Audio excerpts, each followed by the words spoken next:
Sebelumnya mungkin buat sobat sehat yang masih awam atau mungkin masih belum sering mendengar apa sih liver itu? Liver itu adalah organ hati, salah satu organ yang terbesar di dalam tubuh kita, yang mungkin selama ini kita kaitkan dengan penyakit-penyakit tertentu yang sering kita dengar. Tapi sebetulnya kita perlu tahu dulu apa sih sebetulnya fungsi dari liver kita itu. Nah, karena kan banyak orang yang masih bingung nih, apa sih sebetulnya fungsi liver itu? Pertama, liver itu adalah organ yang fungsinya paling besar untuk metabolisme kita. Artinya apa? Metabolisme ini urusannya bukan soal berat badan aja. Banyak orang berpikir, oh metabolisme itu orang kalau makannya banyak, kemudian nggak bisa gemuk, oh metabolismenya bagus. Kalau orang makan sedikit lalu cepat gemuk, metabolismenya nggak bagus atau metabolismenya lambat, buruk, dan lain-lain. Tidak seperti itu ya. Yang namanya metabolisme itu segala sesuatu proses biokimia di dalam tubuh kita. Proses pemecahan, pembentukan, dan lain-lain itu namanya metabolisme. Jadi itu proses yang kompleks. Yang kedua, fungsi liver adalah untuk pencernaan. Nanti akan saya bahas sebentar lagi. Apa yang saya maksud? Kenapa ini sangat penting untuk pencernaan kita? Selama ini kita berpikir, oh pencernaan itu kan usus dok. Oh enggak. Liver itu very important for our digestive system. Kemudian apalagi? Tempat penyimpanan. Apa yang disimpan? Yang disimpan paling besar adalah glikogen. Itu pertama kali yang disimpan. Kemudian untuk storage glycogen di dalam tubuh kita itu yang liver dan otot. Dua tempat itu yang terbesar. Kemudian setelah itu kalau glikogennya udah full, dia akan menyimpan lemak. Itu ya, jadi liver ini juga tempat penyimpanan yang sangat penting di dalam tubuh kita. Apalagi untuk produksi hormon, meskipun bukan satu-satunya, tapi liver ini juga sangat melibatkan banyak sekali hormon-hormon, IGF, kemudian insulin, growth hormone, dan lain-lain. Itu semuanya diproduksi, tempatnya ada di liver kita juga. Kemudian yang terakhir, yang paling penting juga sebetulnya adalah yang sering kita dengar, tapi kita nggak sadar bahwa tubuh kita itu juga punya salah satu fungsi detoksifikasi.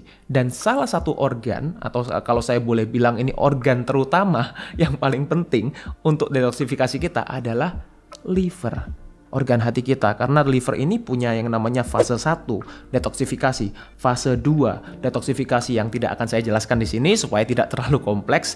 Mungkin later on di next video buat sobat sehat yang mungkin tertarik, saya bahas mengenai gimana sih detoksifikasi di liver itu, mungkin boleh tulis di kolom komen, nanti akan saya bahas di next video. Nah, saya akan bahas mengenai pencernaan. Kenapa? Karena ini salah satu aktivitas yang kita lakukan setiap hari. Apa itu? Makan, minum, ngemil. Nah, kenapa ini penting sekali? Karena gini, ada suatu proses yang kita mungkin selama ini kita nggak pikirkan, tapi ini yang terjadi ketika kita makan. Apa? Saya akan mulai dari apa yang kita makan, apa yang kita minum, apa yang kita cemil, apapun, itu kan akan masuk ke dalam, ke dalam lambung. Nah, setelah di lambung, yang tadi namanya proses metabolisme itu mulai terjadi. Kenapa? Karena masuk ke dalam sel, memberikan sel-sel kita makanan gitu, supaya sel-sel kita juga bisa regenerasi, supaya bisa berfungsi. Sel di dalam tubuh kita ini kan jumlahnya triliunan. Dimulai dari apa? Apa yang kita masukkan ke dalam lambung, kemudian dimetabolisme oleh sel-sel kita.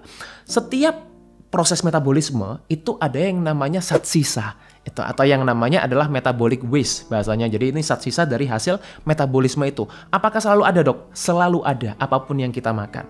Nah, kita itu kan makanannya juga bermacam-macam. Yang kita masukkan ke dalam tubuh kita itu sebetulnya bukan cuma nutrisi, tapi juga apa? Racun. Karena apa? Karena ya kita nggak bisa benar makanan kita nggak bisa benar-benar bersih. Sebagaimanapun kita menjaga, sebagaimanapun saya menjaga, tetap ada yang namanya zat-zat racun, zat-zat toksin yang kita juga konsumsi setiap hari. Dan inilah juga salah satu tugas liver untuk apa? Untuk melakukan detoksifikasi tadi. Itu dibuang zat sisa metaboliknya itu. Nah, dibuangnya lewat mana? Pertama kali yang menampung adalah apa? Liver dulu. Organ hati kita dulu ini yang menampung sebelum apa? Sebelum dia mengubah zat-zat racun ini menjadi zat yang lebih tidak berbahaya, kemudian disalurkan, didistribusikan ke organ-organ yang lain, contohnya seperti di usus, kemudian di kulit melalui keringat kita, kemudian di ginjal melalui urin, kemudian paru-paru. Ini organ detoksifikasi semua. Tapi awalnya yang pertama kali memfilter adalah liver kita. Jadi kenapa itu sangat penting untuk pencernaan kita? Ini belum berbicara mengenai empedu, mengenai limpa dan lain-lain yang juga berhubungan dengan kesehatan liver. Dan di sini saya akan sampaikan sebelum saya touch ke makanan-makanan yang perlu Sobat Sehat hindari, 3 makanan tadi itu, saya akan share dulu apa 5 fakta penting yang perlu kita ketahui mengenai organ hati atau liver kita. Pertama, liver adalah organ pertama atau terpenting untuk detoksifikasi. Jadi selama ini buat Sobat Sehat yang cari, oh saya mau detox, saya cari jus seledri, saya cari jus ini, jus ini, jus ini.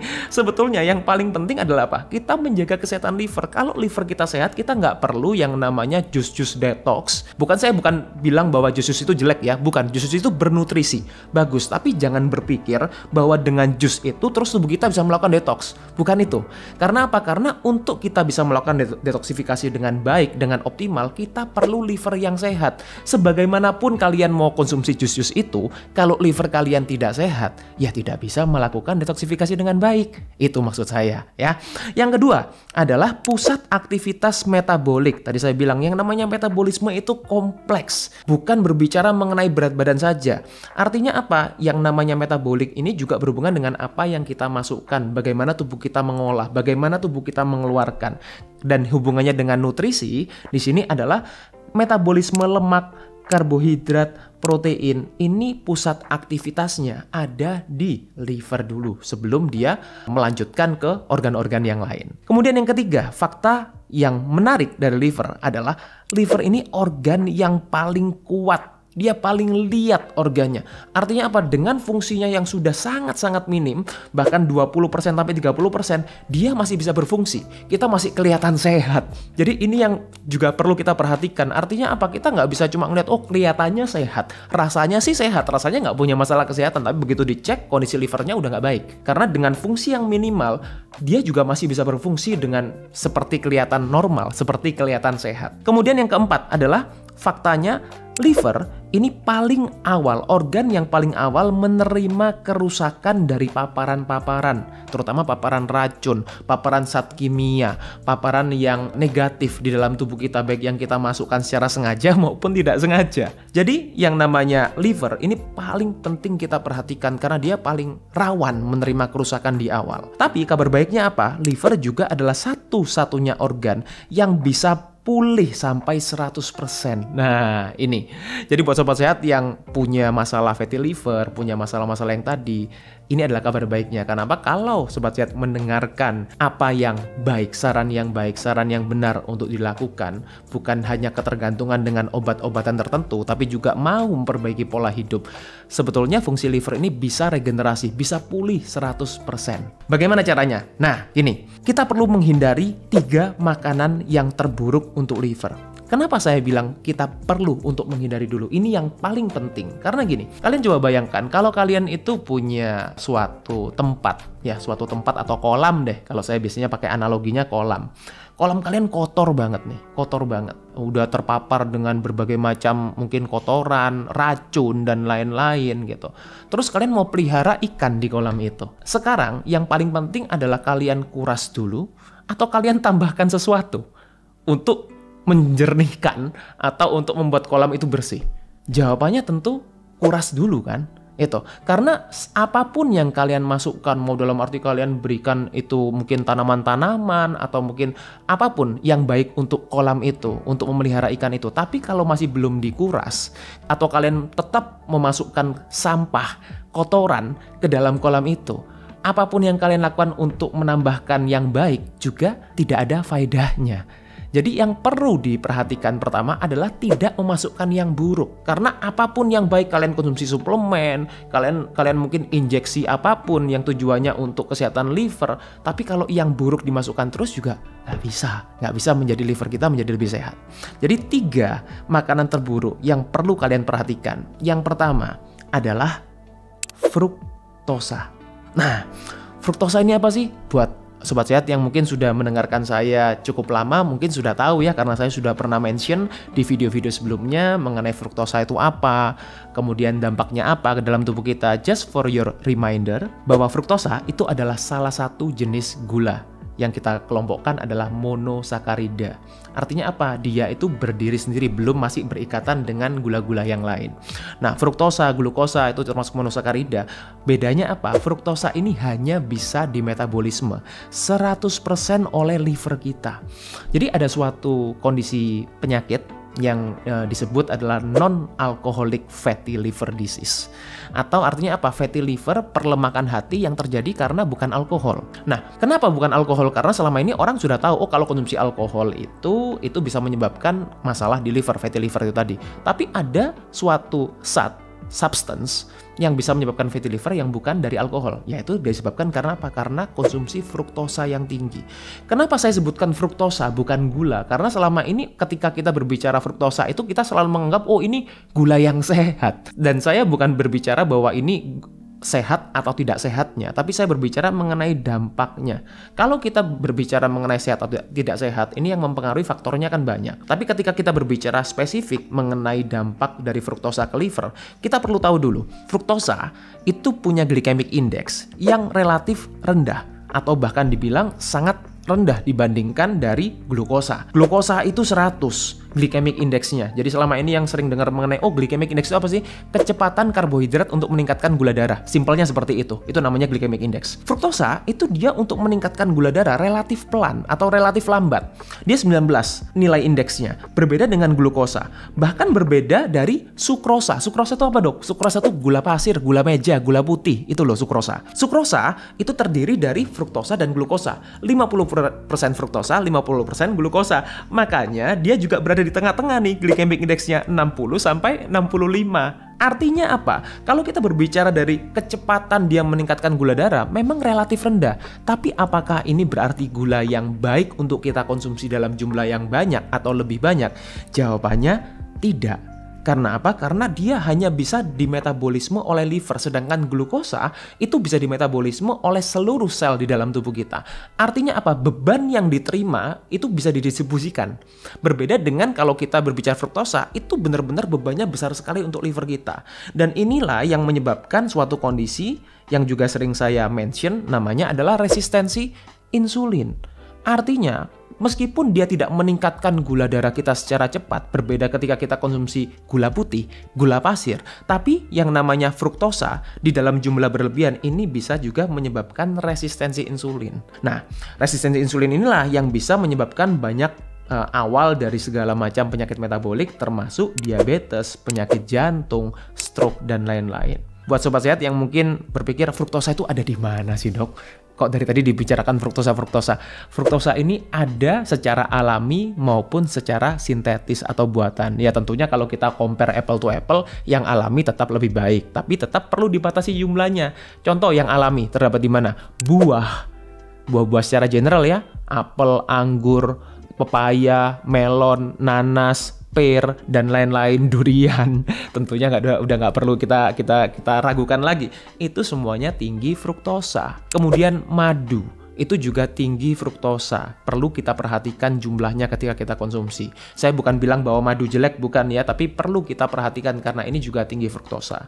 Kemudian kalau yang buatan, sekarang banyak sekali. Kalau kita di makanan-makanan kemasan, jus kemasan itu sangat-sangat tinggi fruktosa. Apalagi yang sudah bentuknya itu sudah sintetis, high fructose corn syrup, kemudian corn syrup dan lain-lain, itu juga fruktosa yang sangat banyak, bahkan di dalam produk seperti snack bar, selai, kemudian makanan-makanan kemasan itu sangat banyak yang tinggi fruktosa. Tuh. Kemudian yang kedua, makanan yang bisa merusak livermu, kesehatan livernya adalah makanan atau minuman yang mengandung alkohol. Nah, tadi sudah saya bahas tentunya dalam arti kalau ada yang non-alkoholik, ada yang alcoholic fatty liver disease.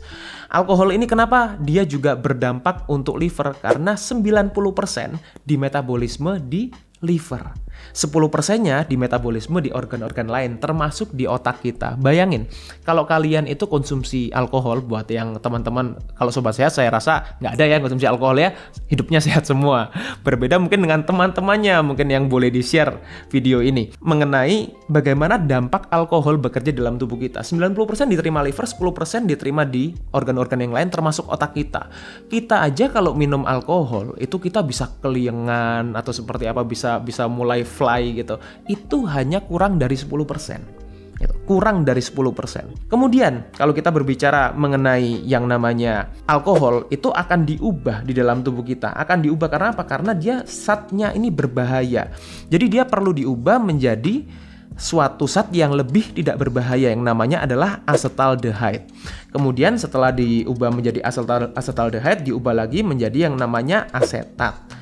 Nah, inilah yang membuat tubuh kita bisa mengeluarkan zat-zat yang berbahaya dari liver itu ketika kita konsumsi alkohol. Kemudian alkohol itu juga bisa menurunkan penyerapan nutrisi di dalam tubuh kita. Sama dengan ketika kita mengalami suatu kondisi resistensi insulin, itu juga bisa menurunkan penyerapan nutrisi. Kemudian liver ini juga bisa terkena sirosis. Ya, sirosis apa? Kerusakan yang arahnya ke cancer ketika kita konsumsi alkohol dalam jangka panjang. Buat teman-teman yang selama ini berpikir, oh alkohol bukannya ada yang baik juga dok? Well, based on study, selama ini saya belum menemukan sih ada study yang mengatakan bahwa alkohol ini punya manfaat kesehatan secara fisik ya. Kalau kita mau berbicara secara psikis, bisa mengurangi stres dan lain-lain, nah ini beda cerita. Tapi untuk secara fisik sebetulnya sampai sekarang belum ada jurnal yang mengatakan bahwa alkohol punya manfaat kesehatan. Makanan ketiga yang atau kita bilang zat apapun ya, paparan yang bisa merusak kesehatan liver kita adalah toksin itu sendiri. Nah, masalahnya gini, kalau kita berbicara mengenai racun, saya nggak berbicara mengenai racun tikus atau mungkin racun-racun yang kita memang sudah tahu ini berbahaya. Tapi apa? Zat-zat yang juga mengandung racun yang bahkan kita masukkan secara tidak sengaja atau kita tidak sadar. Contohnya adalah obat-obatan. Terutama ini ya, bisa saya tunjukkan salah satu studi, salah satu obat, golongan obat maksud saya, ini yang punya dampak sangat besar untuk masalah menyebabkan kerusakan liver adalah acetaminophen. Salah satu obat yang terkenal adalah namanya adalah Tylenol. Nah, jadi obat-obat ini dia punya dampak yang sangat besar yang bisa merusak kesehatan liver, terutama kalau kita gunakannya, kita abuse, kita tidak tahu dosisnya, tidak tanya dokter, kita main dokter sendiri, kita minum obat ini atas anjuran dari teman dan lain-lain. Ini berbahaya, bisa mengganggu kesehatan liver kita. Kemudian obat-obatan golongan NSAID atau non-steroid anti-inflammatory drug, contohnya seperti ibuprofen. Ini juga salah satunya ya, masih banyak nama-nama yang lain seperti naproxen juga. Kemudian obat-obatan golongan statin. Nah, ini statin itu apa? Obat penurun kolesterol. Ini pun juga bisa mengganggu kesehatan liver kita kalau kita konsumsi jangka panjang. Karena apa? Karena bisa menurunkan kolesterol. Dan yang kita turunkan itu bukan hanya kolesterol yang buruk yang selama ini kita pikir, tapi semuanya. Di mana kolesterol ini juga punya manfaat juga untuk kesehatan kita. Bisa tonton video saya yang ini kalau kalian ingin tahu apa sih manfaat dari kolesterol itu. Dan juga golongan methotrexate, sepertinya biasanya untuk obat-obat yang pasien yang autoimun, ini biasanya obat golongan methotrexate. Kemudian bahan kimia tuh seperti pestisida, insektisida, fungisida, glyphosate, MSG, emulsifier, flavor enhancer.